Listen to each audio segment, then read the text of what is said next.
সর্বসাকুল্যে জগৎ হলো তিনটা, খুব মনোযোগ দিয়ে শোনা লাগবে। এক জগতে আমরা ছিলাম, এক জগতে আমরা আছি, আর এক জগতে আমরা যাচ্ছি, আর এক জগতে আমরা যাব না, যাচ্ছি।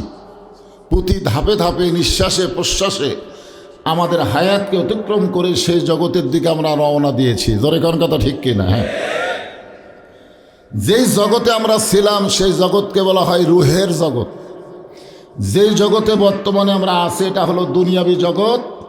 আমাদের সামনে যে জগৎ আছে সে জগতের নাম হলো আখেরাতের জগৎ।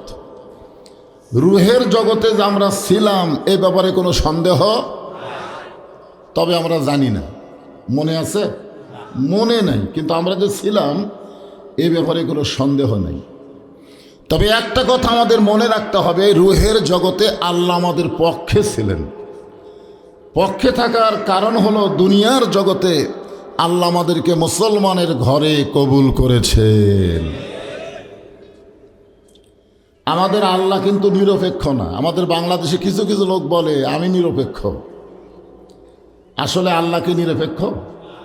আল্লাহ যদি নিরপেক্ষ হতেন তাহলে কেন বললেন অমাইয়াবতাগি গায়রাল ইসলাম দীনান ফালাই ইউকবালা মিনহু।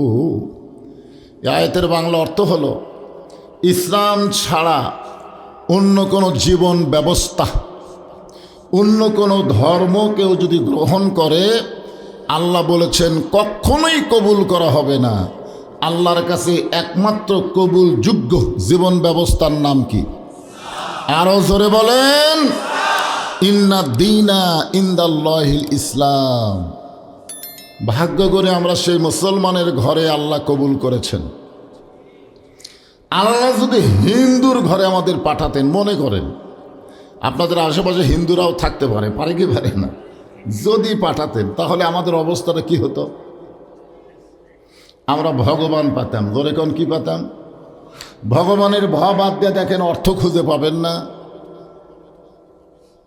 গ বাদ দিলে বান মানে বন্যা, দুনিয়ার কোনো মানুষ চায় না। বা বাদ দিলে ন থাকে, ভগবান নাই হয়ে যায়। আর আমরা যে আল্লাহ পাইছি, আল্লাহু লা ইলাহা ইল্লা হুয়াল হাইয়ুল কাইয়ুম। যদি মন চায় আলিফ বাদ দেন, লিল্লাহি মা ফিস সামাওয়াতি ওয়াল আরদ। আবার যদি মন চায় আর একটা লাম বাদ দেন, লাহুল মুলকু ওয়া লাহুল হামদ। আবার যদি মন চায় আর একটা লাম বাদ দিয়ে দেখেন আল্লাহ বাদ পড়বে না, হুয়াল্লাহুল্লাযী লা ইলাহা ইল্লাহু। ভাগ্য গুণে এমন একজন আল্লাহ পাইছি যে আল্লাহর সব কিছু বাদ দিলেও আল্লাহ বাদ পড়ে না। মুসলমানের আল্লাহ সদা বিরাজমান। জোরে বলেন ঠিক কিনা? এই কারণে আমরা প্রশংসা কম করব না বেশি করব? আছেন আমার মুক্তার, আছেন আমার ব্যারিস্টার, সে যে বিচারের হাইকোর্টেতে তিনি আমায় করবেন পার। আমি পাপী তিনি জাবিন্দার। আমি পাপী তিনি জাবিন্দার। এই তিনি কে? আল্লাহ না। গানটা আসলে শোনা লাগবে, বোঝা লাগবে। খুব খেয়াল করবেন, আল্লাহ যখন হাকিম হয়ে আমাদেরকে আসামি বানায় বিচার শুরু করবেন, ওই সময় আমাদের নবী উকিল হয়ে, ব্যারিস্টার হয়ে আমাদের পক্ষে আল্লাহর কাছে ওকালতি করে আমাদেরকে সুপারিশ করে জান্নাতে পৌঁছায় দিবেন। এমন একজন নবী পাওয়াতে খুশি না বেজার? তবে শর্ত হলো আমাদের নবী শুধু নবী না, আমাদের নবী কিন্তু আমাদের নেতা। জোরে কোন ঠিক কিনা? আজকে আমরা অনেকে নবীকে শুধু নবী বিশ্বাস করি, কিন্তু নেতা হিসাবে মানবার চাই না।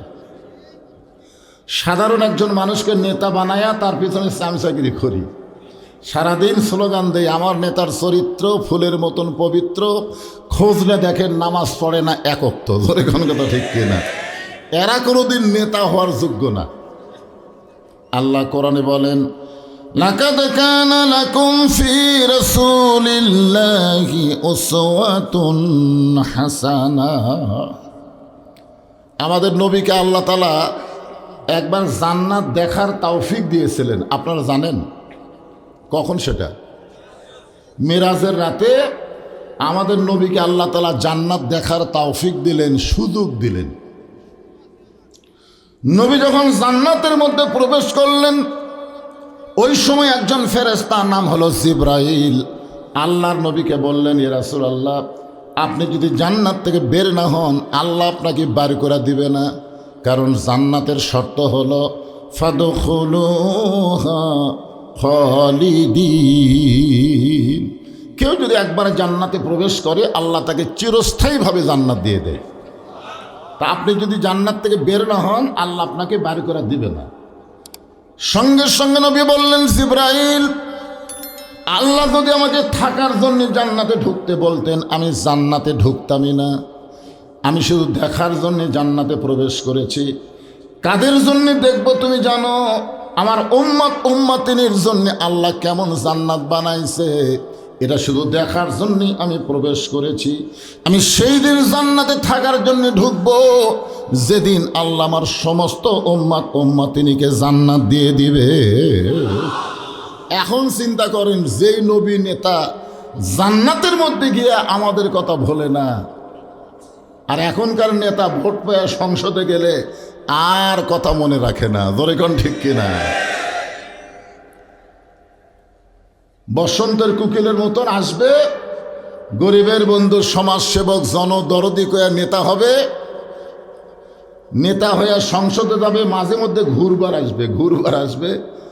ভোটাররা চান্সার অত্যাচারে নেতার কাছে যাবার পারবে না। ধরে কোন কথা ঠিক কিনা? এই সমস্ত নেতা বাদ দিয়ে রাসূলকে আমাদের আদর্শের নেতা মেনে এমন একজন নবীর উম্মত হওয়াতে খুশি হয়ে জবান খুলে বলি আলহামদুলিল্লাহ। এ মাইকালা ভাই এখানে আছে, একটু ভম ভম বেশি করতেছে সাউন্ডটা, আমার গলার সাথে অ্যাডজাস্ট করে দাও। এখন যে কোরআন থেকে আপনার তাফসির শুনবেন না ওয়াজ শুনবেন, সেটা আপনাকে ব্যাপার। কারণ তাফসির শুনবার গেলে বক্তাকে সময় মতো টেজে দেওয়া দরকার। আমি যখন আসলাম এটা 10:30টার পর দিলেন আমাকে। আমি এখানে আইসি কখন জানেন আপনারা? মাগরিবের পর ইশার অনেক আঁকি, কিন্তু আপনারা যে শহরের মানুষ এত লেট পার্টি তা তো জানতাম না।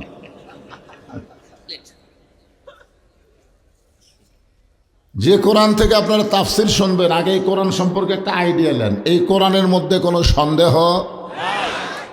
কে বলেছেন? জালিকাল কিতাবু লা রাইবা ফীহি হুদাল লিন্নাস। হুদাল লিন্নাস হবে না মুত্তাকিন হবে? তা আমি হুদাল লিন্নাস কইলাম, আপনারা কিছুই করেন না, তাফসির শুনবেন। ইমাম সাহেব যদি 4 রাকাত নামাজে 3 রাকাতে বসে, মুসল্লির কাম কি? ইমামকে অনুসরণ করা, কি দেওয়া? কেন লোকমা দেবেন? ইমাম তো দাওরা পাস, টাইটেল পাস, এতদিন 4 রাকাত পড়াচ্ছে, আজকে 3 রাকাত বসিছে, অসুবিধা কি? কোনো এক মুসল্লি খেয়াল করে লোকমা দিয়েছে, ইমাম মনে মনে বলতেছে 41 সালের আগে উঠবো না। এই মনে করে যদি নেতা বসাই থাকে, মসজিদের মুসল্লি কি ইমামের পক্ষে হবে না মুসল্লির পক্ষে যাবে? যে লোকমা দিয়েছে তারই পক্ষে যাবে। কারণ নেতা তুমি তোমার ইচ্ছা মতো নামাজ পড়াতে পারবে না, আল্লাহর হুকুম নবীর তরিকা মোতাবেক নামাজ পড়া লাগবে। ধরে কোন কথা ঠিক কিনা? 4 রাকাতে 3 রাকাতে বসবা, লোকমা খাবা, লোকমা। তো বক্তা যদি ভুল করে তাদের লোকমা দেওয়ার যোগ্যতা থাকা লাগবে। আমি এখানে ইচ্ছা করেই ভুল করছি, এই কারণেই করছি। আল্লাহ এখানে হুদাল্লিল নাস বলতে পারতেন, কিন্তু হুদাল্লিল নাস না বলে হুদাল্লিল মুত্তাকিন বলে আল্লাহ বুঝাই দিলেন, এই কোরআন থেকে পাইকারি হারে সবাই হেদাত পাবে না। মুত্তাকি বান্দা বান্দি যারা আল্লাহর কোরআন থেকে হেদাত পাবে তারা। জোরে কোন কথা ঠিক কি না? আপনার বলেন তো, আবু জেহেল নবী যখন কোরআন তেলাওয়াত করতো তখন কি শোনে নাই? আপনাদের মতন বসে থাকে, নবীর সামনে বসে, নবীর সামনে দাঁড়ায়া এমনভাবে গোপনে দাঁড়াইছিল, অন্ধকারে নবী কোরআন তেলাওয়াত করত আর আবু জেহেল শুনত। একদিন মিটিংয়ের মধ্যে হঠাৎ মুখ ফসকা বলে ফেলেছে, মুখ ফসকা। এত সুন্দর কোরআনের বাণী, রাতটা কোন দিক দিয়ে গেল আমি বুঝবারই পারিনি। সুবহানাল্লাহ কবেন না? আবু জেহেলকে কোরআনের বিপক্ষে গেছে। এত সুন্দর কোরআনের বাণী, রাতটা কোন দিক দিয়ে গেল আমি বুঝবারই পারি নাই। এমন সময় আবু সুফিয়ান বলে, নেতা, যেই কোরআন শুনতে সারা রাত কোন দিক দিয়ে যায় বোঝা যায় না, সেই কোরআন ধরলে অসুবিধা কি? শুনলেই যদি এত মজা হয় তাহলে এটা ধরার দরকার আছে না নাই? আপনারা বলেন তো, বাংলাদেশের সব মুসলমান কোরআন ধরবার পারবে? কেন পারবে না? ওরে বাবা, একজন বলছে শরীর পাক লাগবো, লায়ামুসু ইল্লাল মুতাহারুন, কথা ঠিকই কইছে। ততক্ষণ পর্যন্ত ধরা তো দূরের কথা, এটা স্পর্শই করতে পারবা না যতক্ষণ পর্যন্ত পবিত্র না হবা। যেই কিতাব ধরবার গেলে পবিত্র হওয়া লাগে, সেই কিতাব যদি মানুষ গ্রহণ করে, এই বাংলাদেশ কেমন হবে এইটা বাংলার মুসলমানের দেখা দরকার আছে না নাই? এই জন্য আমরা বলবো, সব দেখা হলো শেষ, আগামীতে দেখব কোরআনের বাংলাদেশ। কারা কারা দেখতে চান আল্লাহকে একটু হাত দেখান তো দেখি। লিল্লাহে তাকবীর, হাত নামান। আজকে আপনাদের মাহফিলের সভাপতির যে গরম বক্তব্য ভাই, ঠিক আছে, মাশাআল্লাহ। কোরআন দেখবেন কেমনে? আমরা তো খালি শুনবো। আল্লামা সাইদি হুজুর 50 বছর কোরআন তাফসির করে শোনাইছে। রেজাল্ট কি হলো? বিনা দোষে 13 বছর জেলখানায় রাখলো।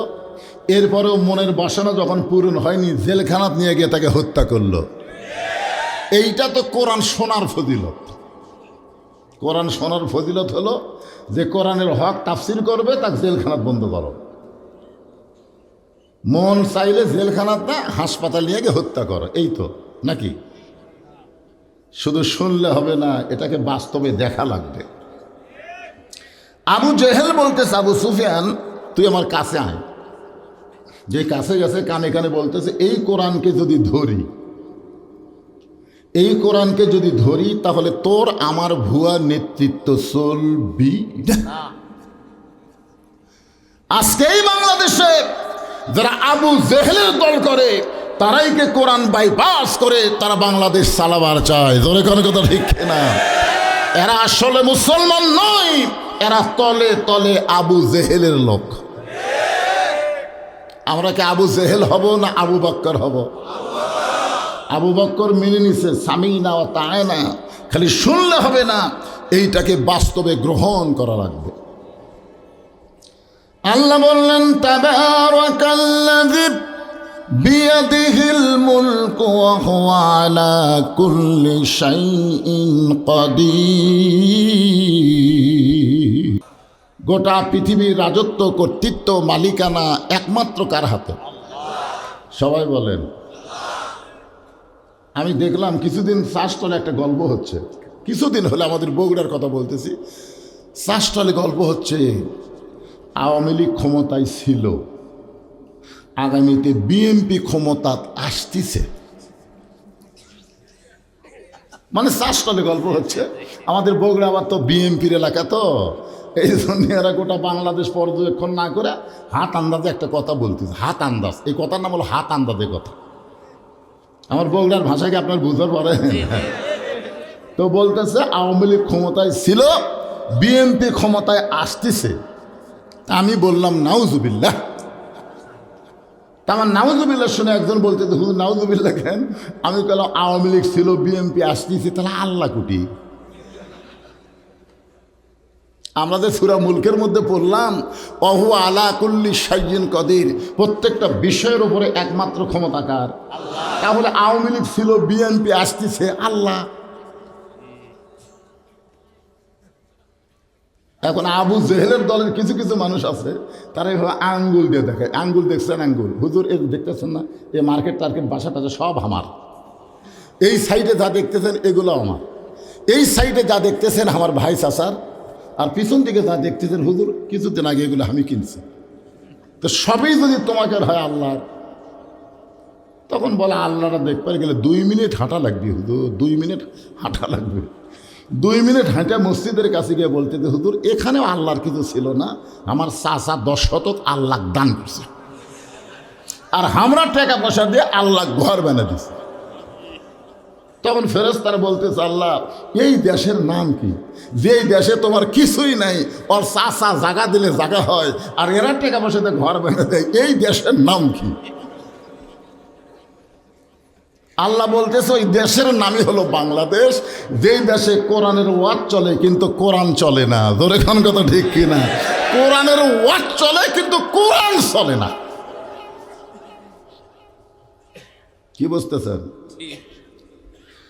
আল্লাযী খালাকাল মাউতা ওয়াল হায়াতা লিয়াবলুয়াকুম আইয়ুকুম আহসানু আমালান ওয়া হুয়াল আজিজুল গফুর।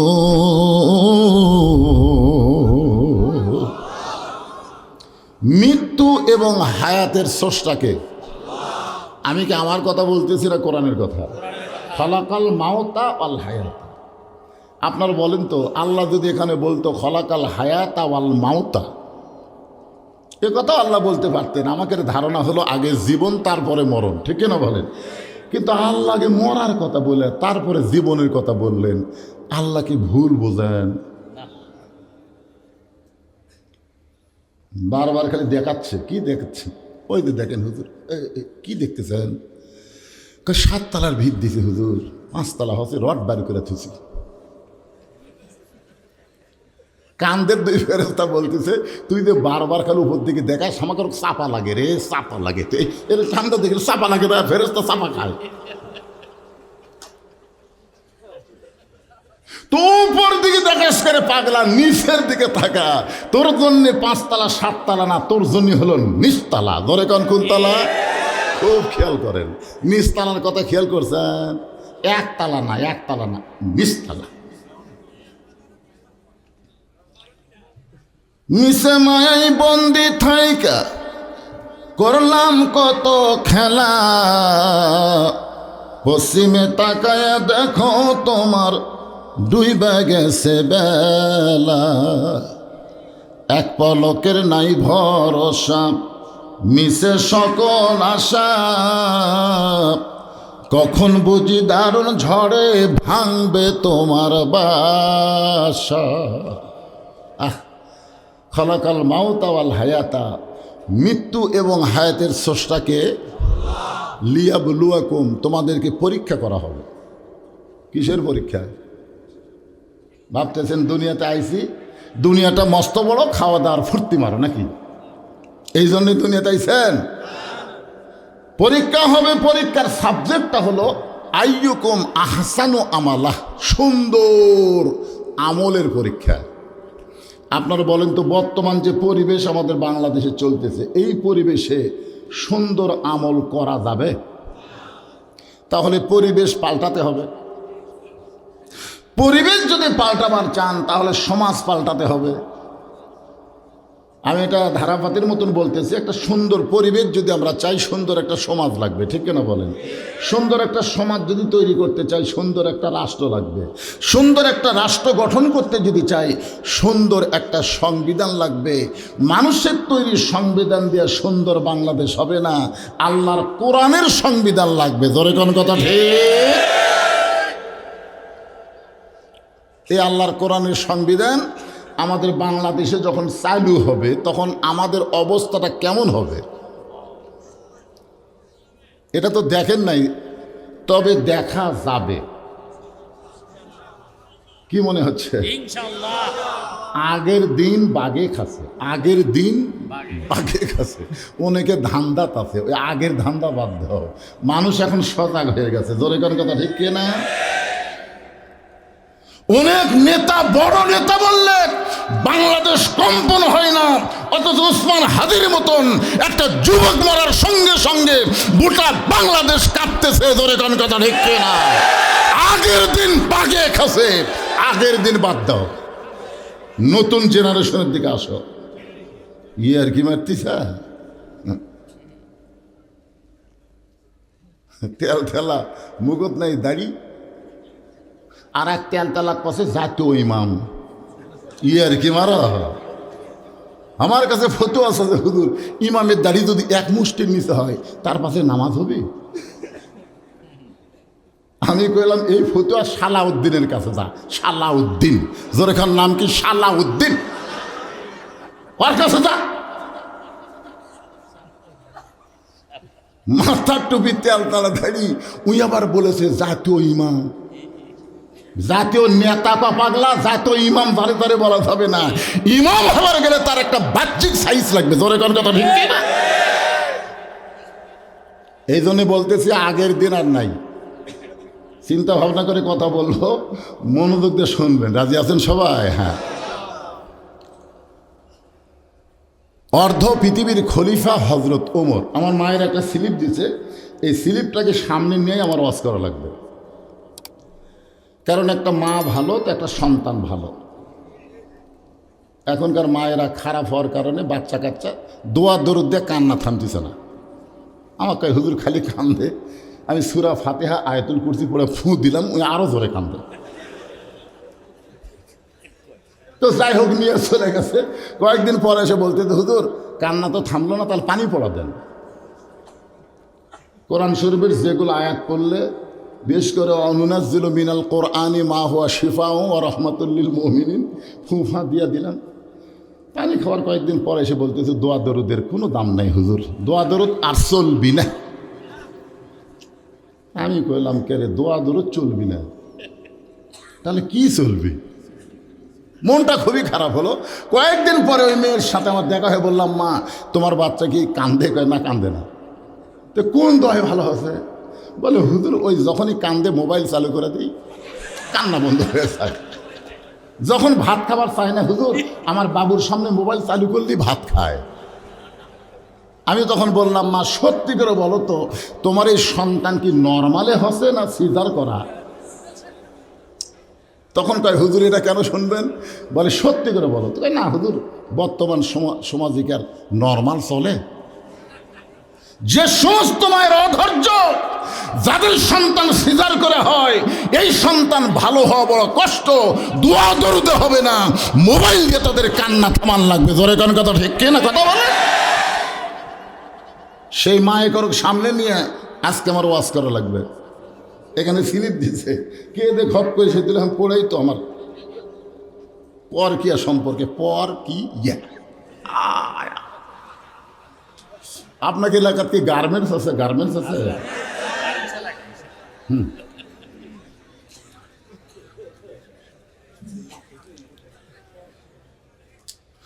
অর্ধ পৃথিবীর খলিফা হযরত ওমর ছদ্মবেশে মদিনার অলি গলি ঘুরতেছে, শুধুমাত্র এক নজর আল্লাহর কোরআন দেখার জন্যে।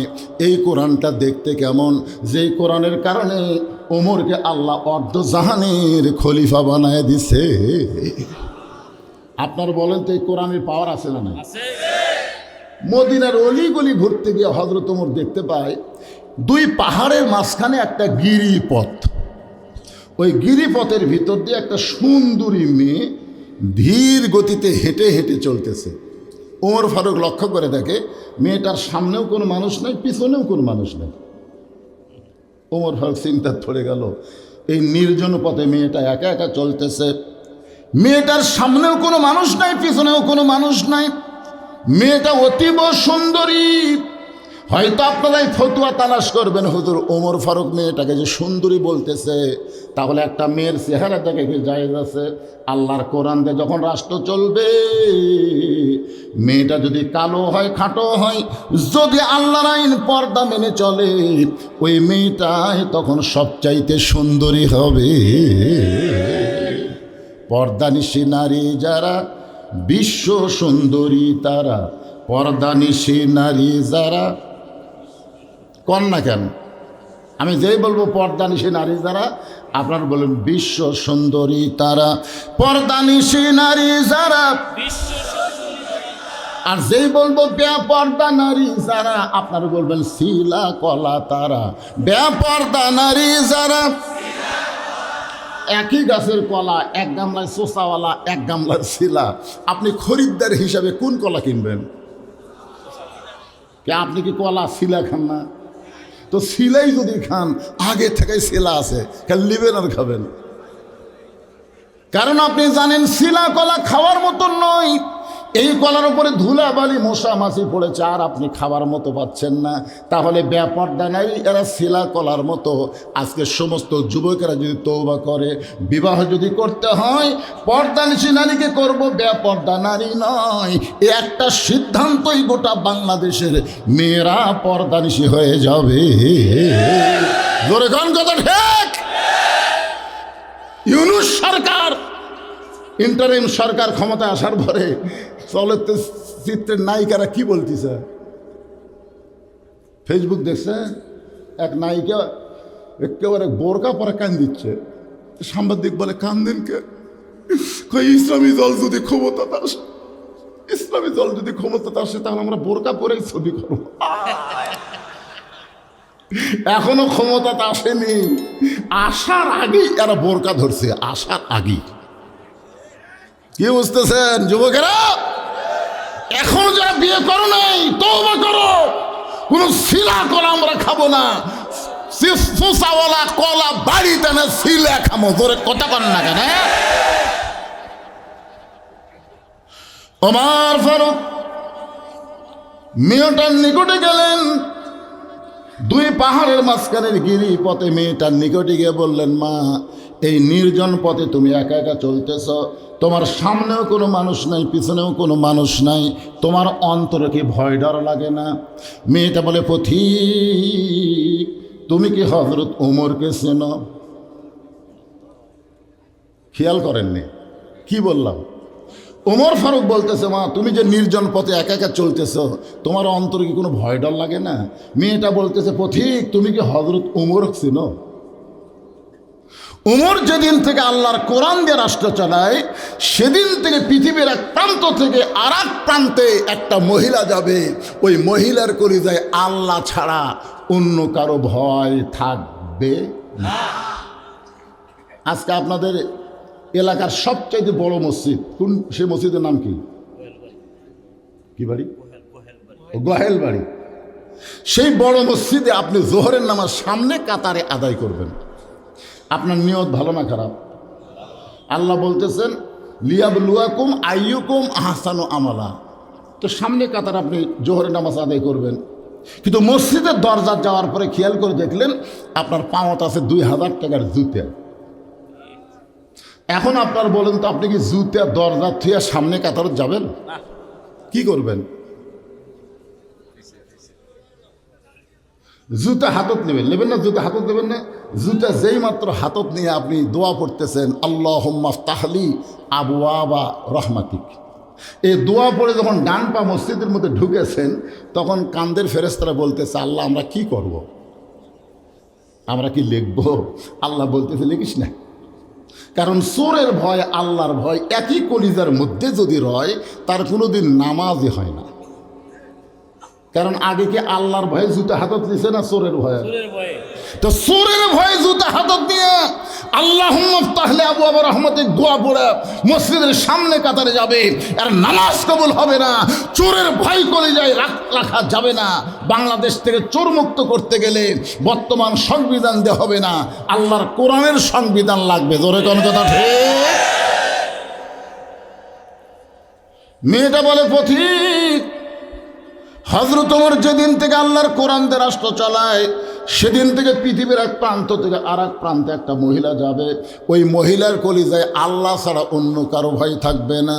যুবকেরা সবাই আমার সঙ্গে গুনগুন করে বলো, সেদিন ষোড়শী নির্জন পথে যাবে, কোনো জন কটু কথা কবে না, পথে আর প্রান্তরে সম্পদের মোহে পড়ে খুন আর রাহাজানি হবে না। সবাই বলেন, যদি মেনে চলি কোরআন, বলেন, যদি মেনে চলি কোরআন আর রাসূলের বিধান, সকলেই শান্তিতে থাকবে, বাংলার আকাশে কলেমার পতাকা যেদিন দুলবে। ওমর ফারুক আল্লাহর শুকরিয়া আদায় করে বললেন, মা তুমি যে ধীর গতিতে চলতেছো, তোমার চলাচল দেখে মনে হচ্ছে তুমি একজন দুঃখী নারী। ওমর ফারুক বলতেছে, মা আমার মনে হয় তুমি একজন দুঃখী নারী, কারণ তুমি যে ধীর গতিতে চলতেছো। মেয়েটা বলে, পথিক আমি আসলে একজন দুঃখী নারী।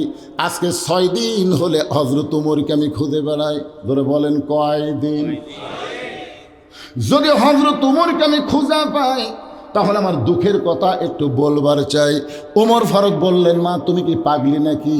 ওমর হলো অর্ধজাহানের খলিফা, সেই ওমরকে তুমি 2 পাহাড়ের মাঝখানে খুঁজতেছো।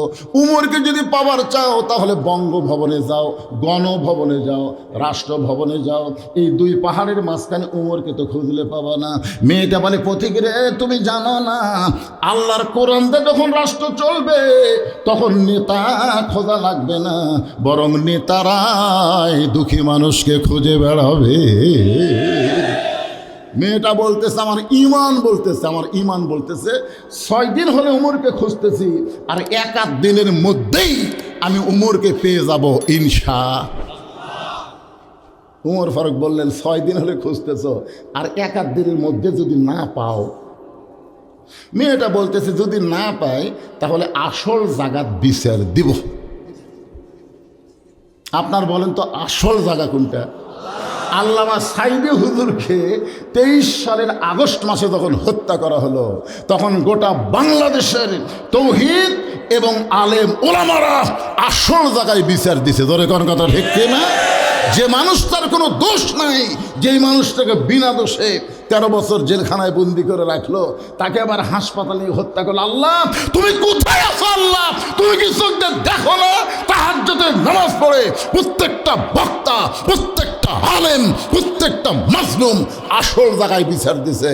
পরের বছর সাইদি হুজুর যেই তারিখে মারা গেছে, ওই তারিখ আশায় লাগে নাই, 5 আগস্টে আল্লাহ ন্যাংটা করে নামাই দিছে। জোরে কোন কথা ঠিক না? আসল জায়গা বোঝেন, আসল জায়গা বোঝেন। মেয়েটা বলতে, পথিক 6 দিন হলে হযরত ওমরকে আমি খুঁজতেছি, আর 1 দিনের মধ্যে যদি ওমরকে খুঁজে না পাই তাহলে আসল জায়গায় বিচার দিব। তবে আমার বিশ্বাস, আল্লাহর কোরআন যে যখন রাষ্ট্র চলবে তখন নেতা খোঁজা লাগবে না, নেতারাই দুঃখী মানুষকে খুঁজে বেড়াবে। আপনার বলেন তো, এই কোরআন দিয়ে যখন বাংলাদেশ চলবে তখন গরিব মানুষ ধনীর বাড়ি যাওয়া লাগবে না, বরং ধনীরাই গরিবের দরজায় দরজায় ঘুরবে।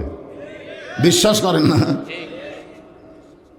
একটা গরিবও ধনীর বাড়ি যাওয়া লাগবে না, কারণ গরিবের কোনো ঠেকা নাই, ঠেকা হচ্ছে ধনীর। শতকরা 2.5 টাকা গরিবকে না দিলে ধনীরা সব পাইকারি হারে জাহান্নামে যাবে। জোরে কোন কথা? এটা পাইকারি।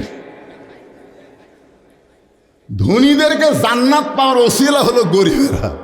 গরিব যদি না থাকে ধনী জান্নাত যাবি। 1 ব্যাগ টাকা নিয়ে 7 দিন হলে ঘুরতেছে, একটা গরিবও দরজা খোল না। ধনী কান্দার কয়, আল্লাহ ধনী হওয়ার চাইতে গরিব হয় ভালো। আর আমি বসে থাকতাম, ধনীরা এসে দিয়ে যেত। আজকে আমি 7 দিন হলে ঘুরি, একটা গরিবও নাই। মনের দুঃখে মরুভূমির মধ্যে গেছে, দেখি কোনো গরিব পাই কিনা। যে দেখে গাছের তলায় বস্তা মাথা দিয়ে একজন ঘুম পাড়তেছে। বেয়াগেলা মনে করছে, যাক 7 দিন পরে গরিব পাচ্ছি। ও দেখা মাত্র সালাম দিচ্ছে, আসসালামু আলাইকুম। বস্তার লাভ ধরে বলতেছে আলহামদুলিল্লাহ। বেয়াগেলা বলতেছে, ভাই সালাম দিলাম রে, ওয়ালাইকুম না বলে আলহামদুলিল্লাহ কেন? বলে 1 বস্তা টাকা নিয়ে 15 দিন ঘুরতেছি। ভাই গরিব নাই, তুই টাকার বস্তাটা নিয়ে আমাকে একটু মাফ করে দে। বেয়াগেলা কয়, আমি ঘুরি 7 দিন, তুই ঘুরি 15 দিন, তাহলে গরিব গেল কোন জায়গায়? আল্লাহর কোরআন দিয়ে যখন রাষ্ট্র চলবে, সুদের অর্থনীতিকে কবর দেওয়া হবে, যাকাত ভিত্তিক অর্থনীতি চালু হবে। সেই দেশে আল্লাহ গজবের দরজা বন্ধ করে রহমত আর বরকতের দরজা খুলে দিবে। জোরে কোন কথা? কি ভাবতেছেন? এ কোরআন দেখার দরকার আছে না নাই? খালি শুনলে হবে না। ওমর ফারুক আল্লাহর কোরআনকে দেখার জন্যে মেয়েটার সামনে হাঁটু গেড়ে বসে বলতেছে, মা তুমি যে উমরকে 6 দিন হলে খুঁজতেছ, আমি হইলাম সেই উমর। কারণ আসল জায়গার বিচার দেওয়ার আগেই কি স্যারেন্ডার করার দরকার আছে না নাই? ওমর ফারুক মেয়েটার সামনে হাঁটু গেড়ে বসে বললেন, মা তুমি 6 দিন হলে সেই উমরকে খুঁজতেছ, আমি হইলাম সেই ওমর। ওমর ফারুক বলে, আমির আল মুমিনিন, তাহলে চোরের মতন একা একা কেন ঘুরতেছেন? আপনার কি কোনো চান্সা নেই? আমাদের একটা এমপি ঘুরে কত চামচালিয়া, মন্ত্রী ঘুরে, পুলিশ পর্যন্ত মন্ত্রী এমপির চামচা হয়ে যায়। কথা কন না কেন ভাইজান? আপনারা বলেন তো, পুলিশ কি জনগণের না নেতার? এখনকার নেতারা যে চোর ডাকাত হচ্ছে বুঝলেন, ওরকে পড়া দেওয়ার জন্যই পুলিশ। একজন নেতা লন্ডন থেকে বাংলাদেশ আসতেছে, এখন এইদিকে আর্মি পুলিশরা চিন্তা করতেছে নেতা কিভাবে গার্ড দেওয়া যায়। আপনার বলেন তো, কোরআন দিয়ে যখন বাংলাদেশ চলবে, নেতা করো গার্ড দেওয়া লাগবে? বাংলাদেশের মতন 96 দেশের খলিফা হযরত ওমর হাঁটু গেড়ে মেয়েটার সামনে বসে বলতেছে, মা তুমি যে উমরকে খুঁজতেছ, আমি হইলাম সেই উমর। মেয়েটা বলতেছে, আমির আল মুমিনিন, তাহলে আপনি চোরের মতন একা একা কেন ঘুরতেছেন? আপনার কি কোনো চামচা নাই? ওমর ফারুক বললেন, মা চামচা পালার টাকা আমি পাবো কোথায়? চামচা পালবার গেলে যে টাকা লাগবে, সেই টাকা হযরত ওমরের আছে? কথা কয় না, আছে? জুমার দিনে দেখেন, অর্ধবিদির খলিফা জুমার দিনে মসজিদের মেম্বরে দাঁড়ায় খুতবা দিচ্ছেন। এমন সময় মাঝখান থেকে একজন সাহাবী দাঁড়িয়ে বলতেছে, আমির আল মুমিনিন, আপনার খুতবা শুনবো না। ওমর ফারুক বললেন, আমার খুতবা শুনবা না? আমার দোষ কি? বলে, আপনার দোষ হলো আমাদেরকে খাটো পাঞ্জাবি দিয়ে আপনি লম্বা জুব্বা পরে খুতবা দিচ্ছেন। আপনি আমাকেও খাটো দিয়ে নিজে লম্বা জুব্বা পরে খুতবা দেবেন। এই লম্বা জুব্বা কোথায় পাইলেন? যতক্ষণ না বলবেন ততক্ষণ আপনার খুতবা আমরা শুনবো না। স্যামসা পালবি, খালি জুব্বা একটু লম্বা হচ্ছে, খুতবা আটকে দিস। ওমর ফারুকের চোখ দিয়ে দর দর করে পানি পড়তেছে। এমন সময় আব্দুল্লাহ ইবনে ওমর 30 পারা কোরআনের হাফেজ, 6 লক্ষ হাদিসের হাফেজ, অর্ধ জাহানের খলিফা, তারই নেতার শিক্ষাগত যোগ্যতা কি? কথা কয় না। হযরত ওমর যখন মদিনার খলিফা ছিলেন, ওই সময় শিক্ষামন্ত্রী কে ছিল আপনারা জানেন? জানেন না? ইসলাম ইতিহাস তো পড়বেন না। ওই সময় শিক্ষামন্ত্রী ছিলেন হযরত আলী। ধরে কর সুবহানাল্লাহ। হযরত আলীর মতন শিক্ষামন্ত্রী যখন মুসলমানের দেশে থাকবে, একদম বাগদম ঘোড়ারং সাজা, ঢাক ঢোলক ঝাঞ্ঝর বাজা, এই শিক্ষাকে কবর দিয়া জালিকাল কিতাবুল লা রাইবা ফিহি হুদাল লিল মুত্তাকিন, শিক্ষাকে ফরজ করে দেওয়া হবে। ধরে কর কথা ঠিক না? খায়রুকুম মান তাআল্লামাল কুরআনা ওয়া আল্লামা। ওই ব্যক্তির চাইতে সম্মানী জ্ঞানী ব্যক্তি কে আছে যে কোরআন শিখেছে এবং অপরকে কোরআনে শিক্ষা দেয়? আজকে আমাদের বাংলাদেশে যারা কোরআন শিক্ষা দিচ্ছে তাদের খবর কি? একদম বাগডম গলা চাদর।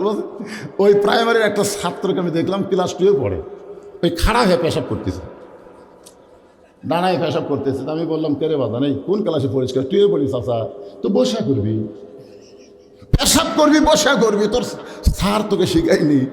ও তখন মুচকে মুচকে হাসার কাছে, চাচা দেখি কন প্রাইমারি পেশাবখানা যার দিকে আমার সারই খাড়া হয় পেশাব কর, আর সারই খাড়া হয় আমারে, তাহলে বসবি? এই কুত্তার জাতেরা দাঁড়ায় পেশাব করে, তারা মাস গেলে 50,000 টাকা বেতন পায়। ধরে কথা কন না কেন ভাই? আরে এই মাদ্রাসায় আল্লাহর কোরআন যারা শিক্ষা দেয়, সায়া চিন্তা তাদের কষ্ট করে চালান লাগে। হযরত আলী শিক্ষামন্ত্রী ছিলেন।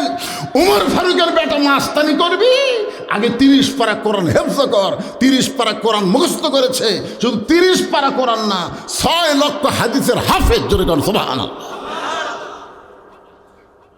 আজকের নেতাকের বেটা কি পাস? যেটা পলে গেছে, ওর বেটা হলো 1,500। 1,500 কর পারে না, 1,500।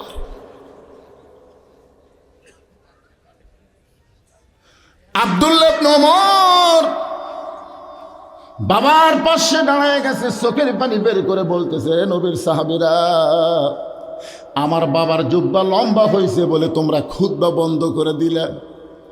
তোমরা ছোট পাঞ্জাবি হলেও তো নতুন পোশাক পরে নামাজ পড়তে আইসা, আমার দিকে তাকায় দেখো, আমার পরে নতুন কোনো কাফন নাই। ওসমান গনি বলতেছে, আব্দুল্লাহ, ওসমান গনি ধরে কন কি? ওমর ফারুক যখন মদিনার খলিফা ছিল ওই সময় ওসমান গনি হলো অর্থমন্ত্রী, ধরে কন সুবহানাল্লাহ। শিক্ষামন্ত্রীর নাম কি? আর এগুলা মনে রাখবেন রে ভাই। এখন আমাদের দেশের স্বরাষ্ট্র উপদেষ্টা, তারপরে আর একটা নির্বাচন কমিশনার, হাদি বলে কোনো ফ্যাক্টরি না। এগুলো বিচ্ছিন্ন ঘটনা, চাপাত খালি জুতে মারা দরকার, জোরে কথা। স্বরাষ্ট্র উপদেষ্টাকে জিজ্ঞাসা করে যে হাদি যেদিন গুলিবিদ্ধ হলো, ওই আলু আর পটলের দাম, আলুর দাম এই, পটলের দাম, পেঁয়াজের দাম, প্রশ্ন করে কি শালা উত্তর দেয় কি পারে? কিসের বসে চিন্তা করতে দেখা হবে। ওমর ফারুক মদিনার খলিফা, শিক্ষামন্ত্রী হলেন হযরত আলী, অর্থমন্ত্রী ওসমান গনি, জোরে করেন সুবহানাল্লাহ। কেমন অর্থমন্ত্রী জানেন আপনারা? আল্লাহ নবী একদিন ওসমানকে ডাক দেন, ওসমান, আল্লাহ তোমাকে কত সম্পদ দিয়েছে তুমি তার হিসাব জানো? ওসমান গনি বলতেছে, ইয়া রাসূলুল্লাহ, যেদিন থেকে সামর্থ্যবানের উপর জাকাত ফরজ হয়ে গেছে, শতকরা 2.5 টাকা জাকাত দেওয়া লাগবে, সেদিন থেকে সম্পদের হিসাব রাখা লাগবেই। এখন এক করছে সালমানি প্রমাণের কত টাকা আছে লিজি জানে না, তো লিজে জানে না জাকাত কিভাবে দেয়? জাকাত যদি না দেয় তার এক ওয়াক্ত নামাজ কবুল হবে না। যেখানে নামাজ সেখানে জাকাত। জোরে কথা কর না কেন, কথা কর না কেন? তো এখন ওসমান গনি বলতেছে, রাসূলুল্লাহ, আল্লাহ আমাকে যত সম্পদ দিয়েছে সেই সম্পদের একটা হিসাব হলো। রাসূল বলে, কি হিসাব? বলে, সম্পদ রাখার জন্য যে গুদাম করা হয়েছে, এই গুদামে তালা দিয়ে ওই তালার চাবি টানতে একটা উট হিমশিম খায়। সুবহানাল্লাহ বলেন না? মানে আল্লাহ আমাকে যত সম্পদ দিয়েছে এই সম্পদ গুদামের মধ্যে রেখে ওই গুদামও তালা দিয়ে ওই তালার চাবি টানতে একটা উট হিমশিম খায়। আল্লাহ রাসূল বলে, ওসমান, আল্লাহ যদি এই সম্পদ ফেরত চায়, মানে আল্লাহ দেওয়া সম্পদ যদি আল্লাহ ফেরত চায়, তুমি কি ফেরত দিবা? ওসমান গনি মারছে দৌড়, যে দৌড় মারছে, ওমর ফারুক বলতেছে, ইয়া রাসূলুল্লাহ, দেখেন আপনি যেই ফেরত দেওয়ার কথা বলছেন কি হারে দৌড় দিল। রাসূল বলে, ওমর, আজগুবি কোনো কথা বলো না, তদন্ত করে কথা বলা লাগবে, একটু ধৈর্য ধরো। কিছুক্ষণ পরে সবাই দেখতে পায় যে উটটা চাবি বহন করে ওই উটটার দড়ি ধরে ধরে নবীর কাছে নিয়ে এসে বলতেছি, ইয়া রাসূলুল্লাহ, শুধু আমার সম্পদ না, সম্পদ রাখার গুদাম, গুদামও তালা, সেই তালা চাবি দেওয়া উট বহনকারী উটটাও আমি আল্লাহ দিয়ে দিলাম। তো আল্লাহ রাসূল বলে, ওসমান, সবই যদি আল্লাহ দিলে তোমার জন্য কি রাখলে? ওসমান গনি বলতেছে, একজন ইমানদারের জন্যে আল্লাহ রাসূল ছাড়া আর কিছু দরকার নেই। কি আজকে আমার চিন্তা করতে হচ্ছে, কারণ এখানে সেই সন্ধ্যা থেকে ওয়াজ শুরু হয়েছে। এই মাদ্রাসার জন্য একটা টাকা কোনো বক্তা আপনাদের কাছ থেকে চাইনি। ওসমান গনির মতন আল্লাহ দেওয়ার সম্পদ আল্লাহকে ফেরত দেওয়ার জন্যে আমি আপনাদেরকে সমস্ত সম্পদ চাচ্ছি না। এই নবীর এতিম মাদ্রাসায় একটা কোরআন শরীফ দান করা লাগবে। একটা কোরআন মাত্র 500 টাকা। আপনি 500 টাকা দেবেন, একটা কোরআন দানের সওয়াব আল্লাহ আপনার আমল নামায় দিয়ে দিবে। বাপ মা যদি কবরে যায়, বাপ মার কবরকে আল্লাহ জান্নাত বানায় দিবে। এখানে এমনও বান্দা আছে 100টা কোরআন একলাই দিবার পারে। 100 কোরআন মানে 50,000 টাকা। খাদিজা বলতেছে, বর্তমানে আমার 64 বছর বয়স চলতেছে, আমি যে কোনো সময় মৃত্যুবরণ করব। ওগো আল্লাহর নবী, আমি মরে যাব, আমার জন্য কি আল্লাহ কোনো সুখবর দেয় নাই? সঙ্গে সঙ্গে আল্লাহর নবী খাদিজার কপালে একটা চুমা দিয়ে বললেন, খাদিজা, আপনার যদি 64 বছর বয়স হয় তাহলে আমার 49 বছর বয়স। আপনি বলেন তো, আপনি 64, আমি 49, এই দুইজনের মধ্যে আগে মরবে কে? রাসূল বলতেছে, আপনার হলো 64, আমার হলো 49, আপনি বলেন তো খাদিজা, এই দুইজনের মধ্যে আগে মরবে কে? খাদিজা বলতেছেন, কে কখন মরবে এটা একমাত্র আল্লাহ ছাড়া কেউ জানে না। রাসূল বললেন, খাদিজা, তাহলে আপনি মরার চিন্তা করেন, আমার মৃত্যুর চিন্তা হয় না, এইটা কেমন করে বলতেছেন? খাদিজা বলে, নবী গো, আমি শুধু জানতে চাই মরেই যখন যাব আমার জন্য কোনো সুখবর আল্লাহ দিতে কিনা। আপনার বলেন তো ওসমান হাদির জন্য আল্লাহ কি সুখবর দিছে? এ কথা কয় না, কি সুখবর? আল্লাহ বলেছেন, ওয়ালা তাকুলু লিমান ইউকতালু ফি সাবিলিল্লাহি আমওয়াতুন বাল আহইয়াউ ওয়ালাকিন লা তাশউরুন। ইনকিলাব মঞ্চের মুখপাত্র, ইনসাফের মুখপাত্র ওসমান হাদি, তার যতগুলো বক্তব্য ইউটিউবে ভাইরাল হয়েছে প্রত্যেকটা বক্তব্যে আল্লাহ ছাড়া কোনো কথা বলে নাই। তিনি দেখবেন নামাজ পড়াইছে, আবার মিলাদ পর্যন্ত পড়াইছে। ধরে কোন কথা ঠিক কি না? সে ওসমান হাদিকে যারা হত্যা করলো, আল্লাহ বলতেছে ওসমান হাদি মরে নাই, ওসমান হাদি মরে নাই, বরং তাকে যারা মৃত্যু বলবে এরা হলো বোকা। ওয়ালাকিল্লা তাশউরুন, তারা বোঝে না। আমি আল্লাহ বলতেছি ওসমান হাদি অমর হয়ে গেছে। আপনারা বলেন তো, সর্বপ্রথম হাসিনার বিরুদ্ধে যিনি আমাদের রংপুরে জীবন দিয়েছে তার নাম কি? আবু সাইদ। আমার গ্রামে এক চাচাতো ভাই আমাকে বললো, ভাইজান আমার একটা ছেলে হয়েছে, আপনি আলেম মানুষ, একটা ভালো নাম রাখেন। আমি কইলাম এই মুহূর্তে ভালো নাম হচ্ছে আবু সাইদ। আমার এই কথা শুনে দৌড় মারলো। আমি বললাম, কে রে, আবু সাইদ কি পছন্দ হলো না নাকি? কিছুক্ষণ পরে এসে আমাকে 500 টাকা দিয়ে বলতে, ভাইজান এত সুন্দর নাম রাখছেন আবু সাইদ, আমি খুশি হয়ে আপনাকে 500 দিলাম। এখন আমার গ্রামের 3টা ছেলে নাম রাখছে, একটার নাম ইয়ামিন, একটার নাম মুগ্ধ, একটার নাম আবু সাইদ। তাহলে এরা কি মরিছে? প্রত্যেক ঘরে ঘরে আবু সাইদ, মুগ্ধ, ইয়ামিনের জন্ম হচ্ছে। আমার সম্পর্কে খালা, তার এক মেয়ের বহু তদবির করার পর একটা মেয়ে হয়েছে। আমারে কয়, বাবা তুমি আলেম মানুষ, আমার একটা নাতনি হয়েছে, তুমি তার একটু ভালো নাম রাখো তো। আমি বললাম, খালা বর্তমানে হাসিনা রাখেন। সেই কছি হাসিনা বুঝলেন, খালা খালি গদ গদ করতেছে। আমি কয়, খালা কি হয়েছে? তুই আলেম না জালেম রে, তোর কাছে একটা ভালো নাম শুনবার চাইলাম, আর তুই খুনি হাসিনার নাম কইলি। এখান থেকে প্রমাণ হলো হাসিনার নাম ওরাও পচে গেছে, আবু সাইদ মরার পরে অমর হয়ে আছে। জোরে কোন কথা ভিত্তি না। আল্লাহ রাসূল বলে, খাদিজা আল্লাহ আপনার ব্যাপারে কি সুখবর দিয়েছে আপনি যখন শুনতে চান তাহলে শোনেন। আমার সাহাবীদের মধ্যে আল্লাহ 10 জনকে জান্নাতের সার্টিফিকেট দান করেছে। একজনের নাম হলো আবু বকর, একজনের নাম হলো ওমর, ওসমান, আলী, আব্দুর রহমান ইবনে আওফ, জুবাইর, তালহা, সাদ ইবনে আবি ওয়াক্কাস, আবু সাইদ, ওবাদা ইবনুল জাররাহ। এই 10 জনে হলেন আশারে মুবাশশারা। খাদিজা বলতে যে, হুজুর আমি শুনবার চাই কি, আর আপনি শুনেন কি? আমি শুনবার চাচ্ছি যে আমার ব্যাপারে কোনো খোঁজ খবরে আছে কিনা। আর আপনি 10টা সাহাবীর নাম করলেন যাদেরকে আল্লাহ জান্নাতের সার্টিফিকেট দিচ্ছে। আল্লাহ রাসূল বলে, খাদিজা পুরুষের মধ্যে আল্লাহ 10 জনকে জান্নাতের সার্টিফিকেট দিয়েছে, নারীদের মধ্যেও আল্লাহ 10 জনকে জান্নাতের সার্টিফিকেট দিয়েছে। পুরুষের মধ্যে 1 নম্বর হলো আবু বকর, আর নারীদের মধ্যে 1 নম্বর হলো খাদিজাতুল কুবরা।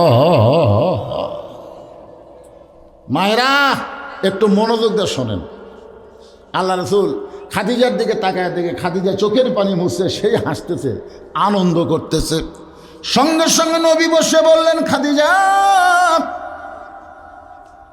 আমি এখন স্বামী, আপনি হলেন আমার বিবি, আমি হলাম স্বামী, আপনি হলেন আমার বিবি। এই মুহূর্তে আপনার কাছে জানতে চাই, পুরুষের মধ্যে 2 নম্বর যদি ওমর হয়, 3 নম্বর যদি ওসমান হয়, 4 নম্বর যদি আলী হয়, তাহলে মেয়েদের মধ্যে 1 নম্বর খাদিজা, 2 নম্বর কার নাম হলে ভালো হয়? পুরুষের মধ্যে 2 নম্বর কার নাম? আপনারা কি বুঝতেছেন? পুরুষের মধ্যে 2 নম্বর কার নাম? আবু বকর, 2 নম্বর ওমর। তো রাসূল বললেন, খাদিজা মেয়েদের মধ্যে 2 নম্বর কার নাম হলে ভালো হয়? খাদিজা বলতেছে, রাসূলুল্লাহ আমার কাছে যখন শুনবার চাচ্ছেন তাহলে শোনেন, আমার কলিজার টুকরা মেয়ে ফাতেমাকে আল্লাহ যেন 2 নম্বরে রাখে। রাসূল চমকে উঠে বললেন, খাদিজা আমার মাধ্যমে আল্লাহ আপনাকে 4টা মেয়ে দিছে। কয়টা? 4টা মেয়ের মধ্যে আপনি অন্য কারো নাম না বলে আপনি ফাতেমার নাম কেন বললেন? খাদিজা বলতেছে, রাসূল আল্লাহ আপনি বাবা, আপনি বুঝবার পারবেন না, কারণ কোন সন্তান কেমন এটা বাবা জানে না, কোন সন্তান কেমন এটা জানে তার মা। আপনারা কি মনে করতেছেন আপনার ছেলেটাতে রমজান মাসে রোজা রাখে না? কারণ কি? আপনার ছেলে যে টুটু কোম্পানির ম্যানেজার হয়ে গোটা পাড়া ঘোরে, কারণ কি? খোঁজলে দেখেন, ওই যখন মায়ের পেটে এসেছিল তখন মাও পেটত দিয়ে গোটা এলাকা ঘুরিছে, ওই পেটের মধ্যেই ঘরুনি ব্যারাম পাচ্ছে, জানেন আপনি? ইমাম গাজ্জালি বলেছেন, পেটে বাচ্চা নিয়ে মা যদি নামাজ পড়ে, রুকুর থেকে যখন সেজদা যায় পেটের মধ্যে বাচ্চা সাপ খায়, ফেরেশতা বলে আল্লাহ দেখো তোমার বান্দি নামাজ পড়বার গিয়ে পেটের বাচ্চা সাপ খাইছে। আল্লাহ বলে ফেরেশতা সাক্ষী থাক, যেই মা পেটে বাচ্চা নিয়ে নামাজ পড়তেছে এ মা শুধু নিজে নামাজ পড়তেছে না, পেটের বাচ্চাকেও নামাজি বানায়া দিচ্ছে। এই জন্য একজন খ্রিস্টান নেপোলিয়ন বলেছে, তোমরা যদি ভালো একটা সন্তান চাও, ভালো একটা বাপের দরকার না মায়ের দরকার? কারণ বাবা আনন্দে মাতিয়া, খুব খেয়াল করবেন, বাবা আনন্দে মাতিয়া সাগরে ভাসাই, সাগর মানে কি? উদর। বাবা আনন্দে মাতিয়া সাগরে ভাসাইয়া সেই যে চইলা যায়, খবর লয় না মাজন ধরিয়া উদরে কত কষ্ট করে, 10 মাস পরে পায় প্রসবের বেদনা, এমন দরদি ভাবে কেউ হবে না আমার মা গো। খাদিজা বলে রাসূলুল্লাহ, আমি মা হয়ে বলতেছি, জয়নাব যখন আমার পেটের মধ্যে ছিল, আমার পেট উঁচা হয়েছিল, আমার পেটের ওজন হয়েছিল, জয়নাব যখন দুনিয়াতে ভূমিষ্ঠ হইল আমি খাদিজা প্রসব ব্যথা পাইছি। আমার মেয়ে রোকেয়া যখন আমার পেটে ছিল, আমার পেট উঁচা হয়েছিল, আমার পেটের ওজন হয়েছিল, রোকেয়া যখন দুনিয়াতে প্রসব ভূমিষ্ঠ হলো আমি তখন প্রসব ব্যথা পাইছি। আমার মেয়ে কুলসুমা যখন আমার পেটের মধ্যে ছিল, আমার পেট ওজন হয়েছিল, আমার পেট উঁচু হয়েছিল, যখন কুলসুমা দুনিয়াতে ভূমিষ্ঠ হইল তখন আমি খাদিজা প্রসব ব্যথায় কাতর হয়ে গেছি। ওগো আল্লাহর নবী, ওই আল্লাহর শপথ করে বলতেছি, ফাতেমা যখন আমার পেটে ছিল আমার পেট উঁচু হয়েছিল ঠিকই, কিন্তু আমার পেটে কোনো ওজন লাগে নাই। ওই ফাতেমা যখন ভূমিষ্ঠ হইল আমি কোনো ব্যথা পাইনি। আমি তাকায় দেখি আমার কলিজার টুকরা ফাতেমা তার 2টা হাত এভাবে ইজ্জতের উপরে দিয়ে দুনিয়াতে আইছে। আমি মা হইয়াও ফাতেমার ইজ্জত দেখতে পারিনি। ওগো আল্লাহর নবী, যেই ফাতেমার জন্মসূত্রে নিজের ইজ্জত ঢাইকা দুনিয়াতে আসে, এই ফাতেমা সাধারণ কোনো মেয়ে না, এই ফাতেমা সাধারণ কোনো মেয়ে না।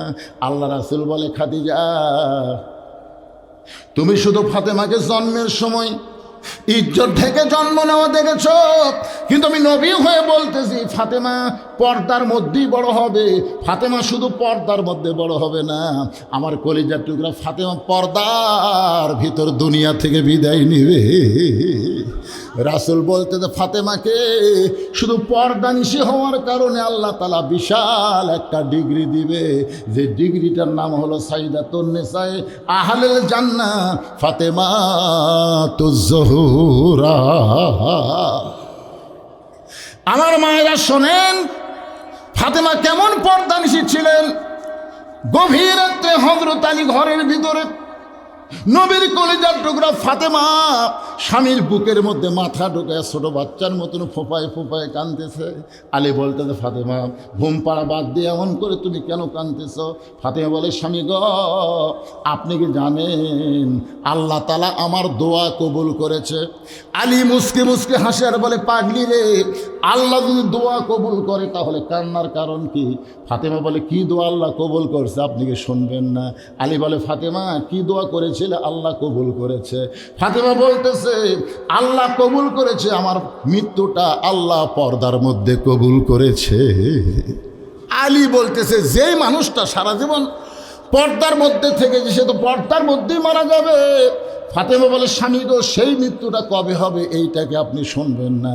আলী বলে, ফাতেমা রে, মৃত্যুর খবর আল্লাহ ছাড়া দুনিয়ার কেউ বলতে পারে না, মৃত্যুর খবর আল্লাহ ছাড়া দুনিয়ার কেউ বলতে পারে না। ফাতেমা বলতেছে, আল্লাহ পাক আমাকে জানাইছে আজকে গভীর রাত্রে ফাতেমার মৃত্যু হবে।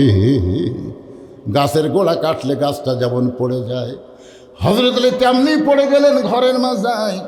মা ফাতেমা মুসকে মুসকে হেসে, যেই ফাতেমা কাঁদতেছিল সেই ফাতেমা চোখের পানি মুছে মুসকে মুসকে হেসে স্বামীর মাথা কানা উরাতের উপরে নিয়ে কপালে একটা চুমা দেয়, বলে স্বামী গো, এমন করে আপনি কাঁদবেন না, এ দুনিয়া থাকার জায়গা না। আল্লাযী খালাকাল মাউতা ওয়াল হায়াতা লিয়াবলুয়াকুম আইয়ুকুম আহসানু আমালান ওয়া হুয়াল আজিজুল গফুর। এই দুনিয়া থাকার জায়গা না, আসলে যাইতে হবে। আমি যেই বলবো আসলে, আপনার জবান খুলে বলবেন যাইতে হবে।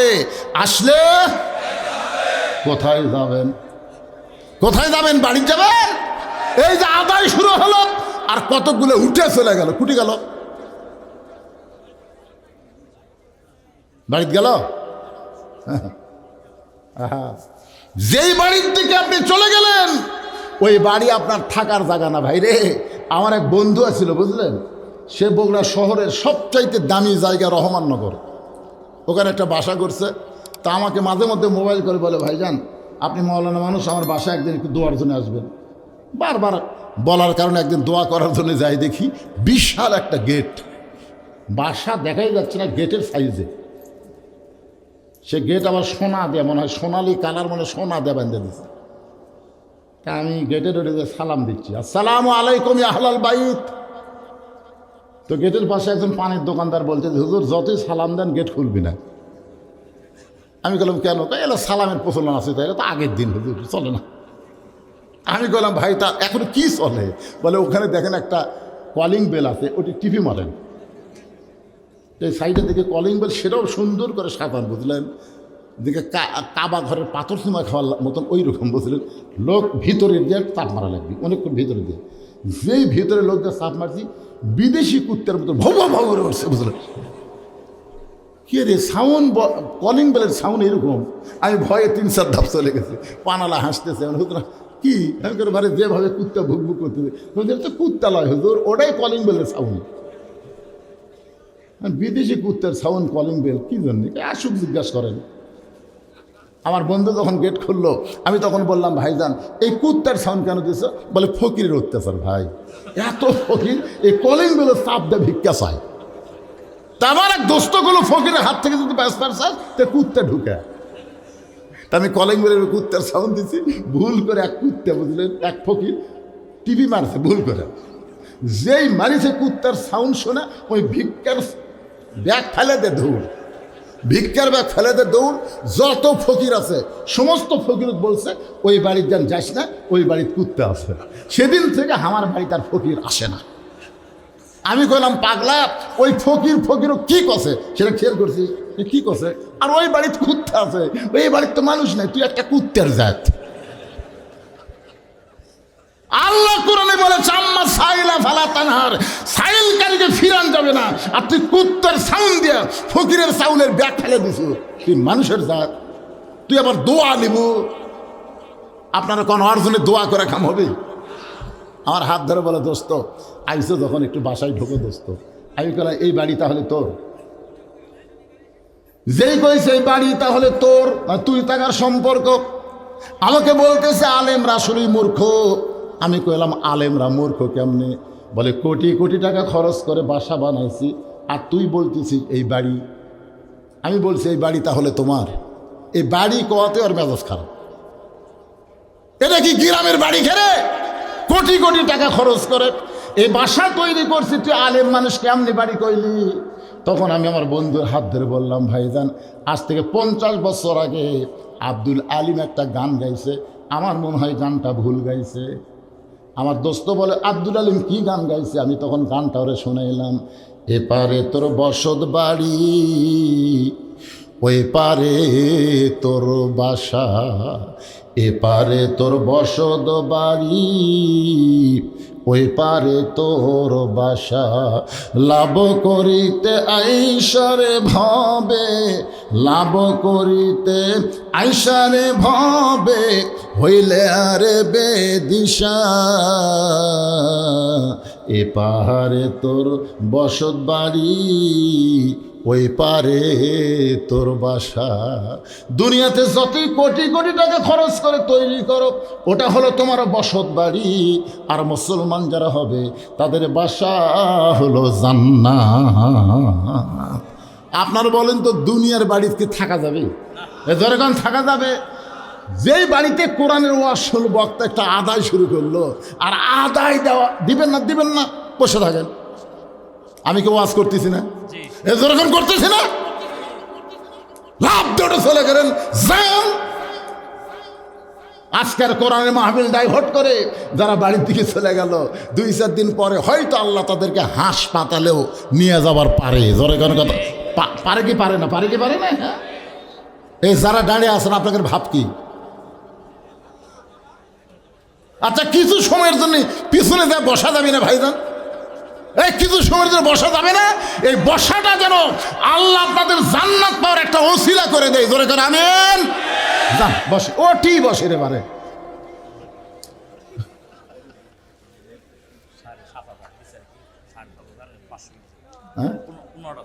মাশাআল্লাহ, এই ফাঁকে আরো 15টা কোরআন শরীফ বাবদ 7,500 টাকা পাওয়া গেছে।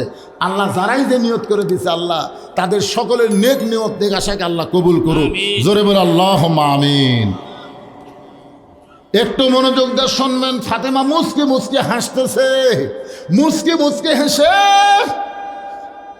স্বামীর মাথাখানা উরাতের উপরে নিয়ে কপাল একটা চুমু দে বলে, আল্লাহ নবী বলেছেন, আমার বাবা বলেছেন আপনার ব্যাপারে 2টা কথা। আলী আসাদুল্লাহিল গালিব, আলী হচ্ছে আল্লাহর সিংহ। রাসূল বলেছেন, আনা মাদিনাতুল ইলমি আলী ও বাবুহা, আমি হচ্ছে ইলমের শহর, আলী হচ্ছে তার দরওয়াজা। আল্লাহ রাসূল বলেছেন, আমার 4 জন সাহাবী 1 নম্বর। কয়জন? তো সব সাহাবীরা বলল, হুজুর 4 জন 1 নম্বর কেমনে হয়? আল্লাহ রাসূল বললেন, নরমে 1 নম্বর আবু বকর, গরমে 1 নম্বর উমর, সম্পদে 1 নম্বর ওসমান, আর জ্ঞানের দিক দিয়ে 1 নম্বর আলী। সে আলী হলেন শিক্ষামন্ত্রী। মনে আছে না ভুলে গেছেন? ওমর ফারুকের বেটা বাপের কাছে খাড়া হয়ে আছে, মনে আছে? জুব্বা লম্বা দেখে খুতবা বন্ধ করে দিছে। আপনারা ভুলে গেলে আমি সেই বক্তা না যে ভুলে যাব। আমার ওয়াজ যারা ইউটিউবে শুনছেন, আপনার বলেন তো একটা লাইন ছাড়া ওয়াজ আছে? মানে যেইটা ধরবো সূরা মুলকের 2টা আয়াত, এইটা মুড়ে দিয়ে আপনাদের নিয়ে আমি মোনাজাত করব। তাতে যদি রাত 12টা বাজে অসুবিধা নেই।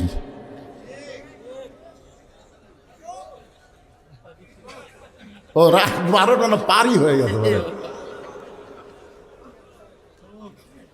হ্যাঁ, খালি চললে হবে না তো, খালি চললে হবে। এই গামছার কয় টাকা পাচ্ছেন আপনারা? কয় টাকা পাচ্ছেন?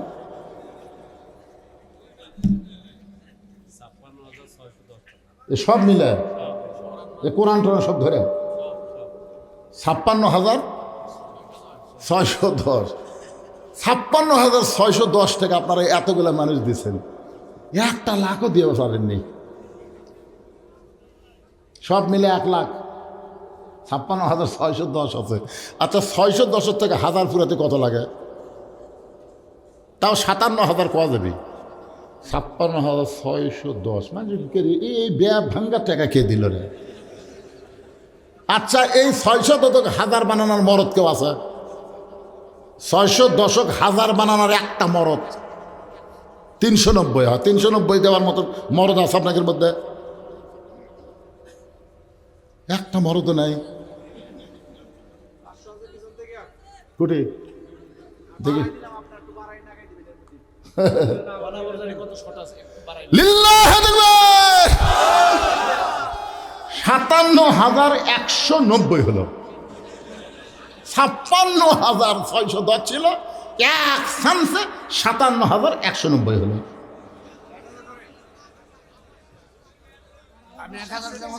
দেন মাশাআল্লাহ, 58,190 হয়ে গেল। একবারে 1000 পেয়ে 58,190। কেন 60,000 হবে না? 60,000, 60,000, কত সুন্দর 60,000 আর 58,190। এটা একটা সাইজ হলো। মাশাআল্লাহ, আমার ভাই 500 দিয়ে 58,690 হলো। 58,690 হলো। কে রে, খপ করে একটা যুবক 10 টাকা দিয়ে পারে না? 10 টাকা দিলে তো একটা মিল হয়। এই 90 বলতে আর কত কষ্ট হয়।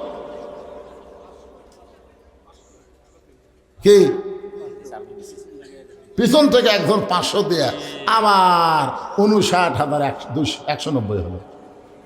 এবার এই 90টা কেউ সাইজ করে পারতেছে না। এই 90 করতে খুব কষ্ট লাগতেছে। ওটা কয় টাকা বাবা? মাশাল্লাহ, মাশাল্লাহ, একবারে 10-এর দাম বেশি আনেন না। এই 10-এর বেশি দাম আনেন না, তাহলে ফেরত দিয়ে আসেন। ওটা আবার কি?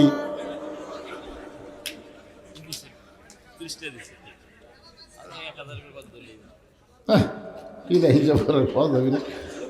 60,000 টাকা পুরান তো পারবেন না আপনারা? পারবেন না। এখানে এমন কোন বান্দা আল্লাহর কি নাই যে 100 করে টাকা দিবেন। আপনারা 100 করে টাকা দিবেন। কত টাকা হবে আপনারা জানেন? নিজাম ভাই কুটি গেছে, 1,000 টাকা দান করেছে। আল্লাহ দানকে কবুল করেন। চলে আসেন মূল আলোচনা, একটু খেয়াল করবেন। ফাতেমা বলতেছে, আমার বাবা সবসময় বলেছে আলী হচ্ছে পৃথিবীর শ্রেষ্ঠ বীর, আলী হচ্ছে পৃথিবীর শ্রেষ্ঠ জ্ঞানী। সে পৃথিবীর শ্রেষ্ঠ জ্ঞানী, শ্রেষ্ঠ বীর হয়ে বইয়ের মরার খবর শুনে আপনি এমন করে পড়লেন কেন? আপনি কি জানেন না এই দুনিয়া থাকার জায়গা না, আসলে যাইতে হবে? কথা বলেন, আসলে। ফাতেমা বলে, স্বামী গো, আমি দুনিয়া থেকে বিদায় নেওয়ার পর আমার 3টা চাওয়া আপনাকে পুরা করা লাগবে। আলী বলে, ফাতেমা, দুনিয়ার জীবনে গরিব ছিলাম বলে তুমি কিছুই চাইলা না, মরার পরে তুমি কি চাইবা? ফাতেমা, এই 2 হুজুর কে রে মাঝখানে খালি ঘরে? এই 2 হুজুরের নিয়ত কে? হুজুররা ঘুরিস কে বাবা, বস। 1 নম্বর চাওয়া হলো রাতের অন্ধকারেই মৃত্যুবরণ হবে, রাতের অন্ধকারে আমাকে দাফন করা লাগবে। 2 নম্বর চাওয়া হলো আমার কোনো জানাজার ব্যবস্থা করবেন না। আমার 3 নম্বর চাওয়া হলো আমার লাশটা খাটনিতে তুলবেন না। আমি ফাতেমা হিসাব করে দেখলাম আমার খাটনি কান্দে নেওয়ার যে 4 জন পুরুষ মানুষ দুনিয়াতে নেই। পর্দানিশী নারী কারে কয়? পর্দানিশী কারে কয়? আমি মরে যাওয়ার পরে 4 জন পুরুষ আমার দুনিয়াতে নাই যে ফাতেমা আর খাটনি কান্দে নিবে। যদি আমার বাবা দুনিয়াতে জীবিত থাকতো, মরা মেয়ের লাশের খাটনি বাবা কান্দে নিবার পারত। 6 মাস আগে আমার বাবা দুনিয়া থেকে বিদায় নিয়েছে। ওগো স্বামী, আমার হাসান হোসেন এত ছোট, মায়ের লাশের খাটনি কান্দে নিবার পারবে না। শুধু আপনি আমাকে কান্দে করে নিয়ে জান্নাতুল বাকির পূর্ব কোনায় সবুজ রঙের একটা বাতি জ্বলবে, ওই বাতি বরাবর আমাকে দাফন করবেন। আমার কবর খুঁড়তে যদি আপনার কষ্ট হয়, আপনার একান্ত বন্ধু যদি কেউ থাকে দুনিয়ায়, তারে বলবেন সে যেন গোপনে ফাতেমার কবর খনন করে দেয়। আমরা সবাই ইতিহাসে পড়েছি, আবু যার গিফারি নামে রোমের একজন সাহাবী ফাতেমার কবর খুঁড়তে খুঁড়তে কবর ছেড়ে পালায় গেলেন। নির্দিষ্ট সময়ে হযরত আলী ফাতেমার লাশটা জান্নাতুল বাকির পূর্ব কোনায় গিয়ে দেখে সবুজ রঙের একটা বাতি জ্বলতেছে, যেই বাতির কোনো তার নাই, যেই বাতির কোনো সুইচ নাই, বিনা তারে বিনা সুইচ আমার আল্লাহ তাআলা অটোমেটিক জ্বালায়া দিছে। এখানে যারা বসে আছি ভাই, আমরা সবাই জানি এই দুনিয়া থেকে বিদায় নেওয়ার পরে অন্ধকার কবরে আমাদের যেতে হবে। আমাদের কবর অন্ধকার হবে না। কবরের পাথেও যদি জোগাড় করে কবরে যাওয়ার পারি, আমাদের কবরকে আল্লাহ জান্নাতের বাগান বানায়া দিবে। আপনারা বলেন তো, জান্নাতের বাগান যদি কবর হয়, সেই কবর কিন্তু কষ্টের হয় না, ওই কবরটা আলোকিত কবর হয়ে যায়। একটু মনোযোগ দিয়ে শুনবেন। ফাতেমাকে কবর দেওয়ার পরে হযরত আলী আল্লাহর কাছে বলতেছে, আল্লাহ, পর্দানিশীকে গভীর রাত্রে দাফন করলাম, তোমার কাছে দোয়া করি তুমি ফাতেমার পর্দাকে কবুল করে নাও। এই দোয়া করার সঙ্গে সঙ্গে আলী তাকায় দেখে সামনে কয়েকটা পুরাতন কবর দেখা যায়। এইমাত্র ফাতেমার কবর দিয়েছে, সেই নতুন কবর নাই। গোটা জান্নাতুল বাকি দৌড়ায় আর কান্দে আর বলে, ফাতেমার কবর, ফাতেমার কবর। নিজের হাতেই কবর দিলাম, সেই কবরটা গেল কোন জায়গায়? কে যেন ডাক দে বলে, আলী, ফাতেমা পর্দানিশী, আমি আল্লাহ জহুরা ডিগ্রি দিয়া ফাতেমার কবরটাকে কিয়ামত পর্যন্ত পর্দা করে দিয়েছি। আমার মায়েরা এখানে পরকীয়ার কথা বলতেছে। মা, আপনি যদি পর্দার মধ্যে থাকেন, 5 ওয়াক্ত নামাজ পড়েন, স্বামীর যদি কথা মতো চলেন, তাহলে আপনার স্বামী পরকীয়া করবে না। আপনার স্বামী আপনার প্রতি এমন একটা মহব্বত হবে, অন্য কোনো মেয়ের দিকে ভুল করেও তাকাবে। কথা কন না কেন? বাড়িতে এসে খাও খাও খাও খাও করে খাও খাও। মরদ মানুষ বাড়িতে এসে যদি শান্তি না পায়, সে তো পরকীয়া করবেই রে। মরদ মানুষের দোষ দেন কেন? সর্বপ্রথম জান্নাতে অপরাধ শুরু করছে কে? হাওয়া। হাওয়া জান্নাত যাও, মরদ মানুষকে শান্তি থাকবার দেয়নি। জানেন আপনারা? জান্নাত যাও, নিজে গন্ধম ফল খাসে খাসে, আবার শরবত করে আদম রে খাওয়াছে। কি যখন হাওয়া মুসকি মুসকি হাসতেছে, তখন আদম কয়, কে রে হাওয়া হাসো কেন? বলে, ফল আকারে পারিনি তো, ওরা শরবত করে আপনার খাওয়াছি। সঙ্গে সঙ্গে আমাদের বাবা এই বাম হাতে টুটি সাইপা ধরছে, শরবত যেন ভিতরে না যায়। তারপরেও ডান হাতখানা গলার মধ্যে ঢুকাই দেয়া রক্তভূমি করে আফসোস করে বললে, হাওয়া তুই আমাকে নির্যাতন করলি। সর্বপ্রথম পুরুষ নির্যাতন শুরু হয়েছে, নারী নির্যাতন না, পুরুষ নির্যাতন। জোরে কোন কথা? সর্বপ্রথম একটা পুরুষ মানুষ পরকীয়া করবি না, বাড়ির ভালোবাসা পায় না, কি করবি? খালি খাই খাই খাই খাই, ইটে নেই ওটে নেই, বুঝবেই না পুরুষ মানুষ কি পজিশনে আছে। এলাকার সব নেতারা পলে গেছে, নেতার গার্মেন্টস কোম্পানি সব বন্ধ হয়ে আছে। এখন টাকা কুটি পাবি রে ভাই? এত টাকা আদায় কম হওয়ার পেছনে আমি জানি না। এলাকার ব্যবসা বাণিজ্য কিছুই নেই। সালমান এফ রহমানের বড় কোম্পানি এলাকা, জোরে কোন ঠিক কিনা? ওই তো নৌকার মাঝি হয়ে ধরা খাসা।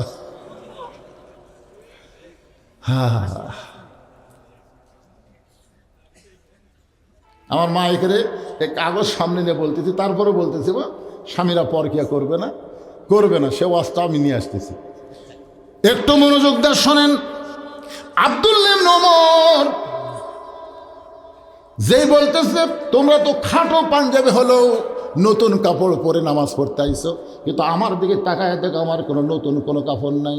ওসমান গনি বলে, আব্দুল্লাহ, আজকে জুমার দিনে সবাই নতুন পোশাক পরেছে, তুমি কেন পুরাতন কাপড় পরলা? আব্দুল্লাহ বলতেছে, আমি যদি আজকে নতুন পোশাক পরতাম, তাহলে আমার বাবার গায়ের জুব্বা লম্বা হতো না। তোমরা সবাই শোনো, তোমরা যখন ঘুমায় থাকো, আমার বাবা তখন ঘুমায় না। যেদিন থেকে মদিনার খলিফার দায়িত্ব পাইছে, সেদিন থেকে আমার বাবা চোরের মতন চুপি চুপি মানুষের দুঃখ কষ্ট নিজের চোখে দেখে বেড়ায়। গভীর রাত্রে আমার বাবা হযরত ওমর আব্দুল্লাহ বলে আমার দরজায় ডাকতেছে। আমি দরজা করে তাকায় দেখি বাবার হাতে একটা পাঞ্জাবি। আমি বললাম, বাবা, একটা পাঞ্জাবি বাইতুল মাল থেকে পাইছি, আর একটা পাঞ্জাবি দিবে রাইছেন। ওমর ফারুক কোরআন থেকে তেলাওয়াত করলেন, ইন্নাল্লাহা ইয়ামুরুকুম আনতু আব্দুল আমানাতি ইলা আহলিহা ওয়া ইযা হাকামতুম বাইনান নাস আন তাহকুমু বিল আদল। আব্দুল্লাহ রে, একটা পাইছিস আর একটা দিবে রাশি নাই, বরং এই ছোট পাঞ্জাবিটা আমার ভাগে পড়েছে। এখন তুই বল রে আব্দুল্লাহ, এই ছোট পাঞ্জাবি পরে আগামীকাল জুমার খুতবা আমি কেমনে দেই? কারণ মুসল্লির পাঞ্জাবি ছোট হলে সমস্যা নেই, ইমামের পাঞ্জাবি ছোট হলে সবাই ইমামের কিছু দেখে না যে ইমাম খালি জাতীয় ইমাম করলে হইবি কে ভাই?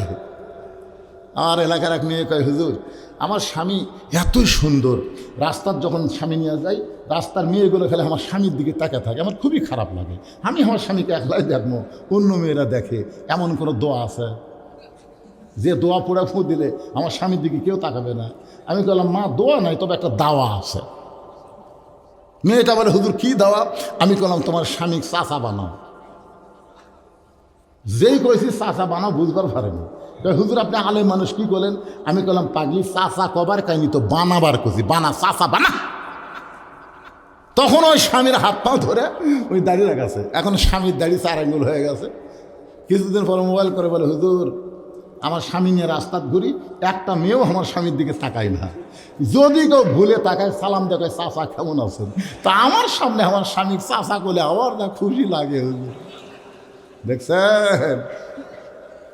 আমার এই কথা শুনে এক মেয়ের স্বামীকে সবসময় চাচা হও, স্বামী হয় না। তা আমার বললো, হুজুর আমার স্বামী তো ট্যাবলেট খাচ্ছে না। আমি বললাম আর একটা ট্যাবলেট দিলাম, এটা আমল করো। তো আমার ট্যাবলেট অনুযায়ী স্বামী দেই, কেবল দাড়ি মোছ সাঁচিয়া বাড়ি গেছে, মানে মোছও নেই দাড়িও নেই। এমন সময় বউ হাত ধরে ড্রেসিং টেবিলের সামনে গেছে। ড্রেসিং টেবিলের সামনে দিয়ে বলতেছে, দেখো তোমার সাইজ আর আমার ঢপ একই, মানে তোমার সাইজ আর আমার ঢপ একই, তোমারও দাড়ি মোছ নেই আমারও নেই। কিছুক্ষণ পরে বউ বলতেছে, আল্লাহ যদি আমার দাড়ি মোছ দিত। স্বামী কয়, এই পাগলি, মেয়ে মানুষের কোনোদিন দাড়ি মোছ হয়? বউ কয়, এই পাগলা, মরদ মানুষ কোনোদিন দাড়ি মোছ চাষা হয়? এমন ডোজ দেওয়া দিছে ভাই, তোমাকে দেখলে খালি নাবালক মেয়ের মতন লাগে। মরদ মানুষের একটা ঢপ নেয়। আর ওর মুখে মাথার টুপি দিয়ে কয়, জাতীয় ইমাম, এতই সোজা। ওমর ফারুক বলে, আব্দুল্লাহ তোর কাপড়টা আমাকে দান করে দে। আব্দুল্লাহ বলে, গভীর রাত্রে আমার পাঞ্জাবি বাবারে দান করে দিলাম। বাবা আমার পাঞ্জাবি তার পাঞ্জাবি একত্র করে লম্বা জুব্বা বানায় খুতবা দেয়। এখন বলো বাবার খুতবা শোনা যায় কি না যায়? সমস্ত সাহাবীরা চিল্লায় বলতেছেন, আল্লাযী খালাকাল মাউতা ওয়াল হায়াতা লিয়াবলুয়াকুম আইয়ুকুম আহসানু আমালা। যখন কোরআন দিয়ে রাষ্ট্র চলবে, তখন নেতাদের কাছ থেকে এমন সুন্দর আমল মুসলমানেরা দেখতে পাবে। কি আল্লাহ আমাদের সবাইকে কবুল করুক, দরকার আমিন। আপনারা বলেন তো, কোন নামাজ জামাতে আদায় না করলে মুনাফিক হয়?